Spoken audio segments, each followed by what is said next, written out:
नमस्कार, बहुत स्वागत है खबर फास्ट में। मैं हूं आपके साथ हेमंत। चलिए छत्तीसगढ़ की 10 छोटी बड़ी खबरों पर नजर डालते हैं। जांजगीर चांपा जिले का कलतरा पुलिस ने युवती से छेड़छाड़, मारपीट और मोबाइल लूट मामले का खुलासा किया। 2 आरोपी गिरफ्तार, मोबाइल और बाइक जब्त।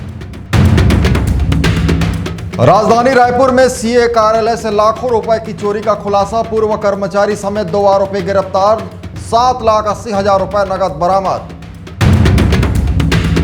रायगढ़ जिले के लैलूंगा में एनएसयूआई का प्रदर्शन। केंद्रीय शिक्षा मंत्री धर्मेंद्र प्रधान का पुतला दहन कर नीट पेपर लीक मामले में विरोध जताया।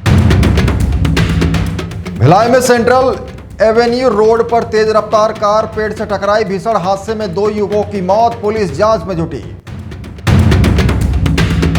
जांजगीर चांपा जिले में छेड़छाड़ के मामले में लंबे समय से फरार आरोपी अकलतरा पुलिस के हत्थे चढ़ा, न्यायिक रिमांड पर जेल भेजा गया।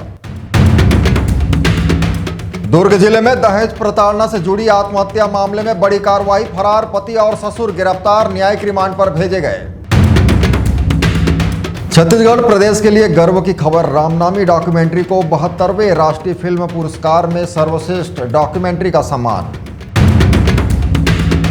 रायगढ़ जिले के तमनार पास्को कोर्ट का बड़ा फैसला। नाबालिग से दुष्कर्म के दोषी को शेष प्राकृतिक जीवन काल तक आजीवन कारावास, पीड़िता को 6 लाख रुपए मुआवजे का आदेश।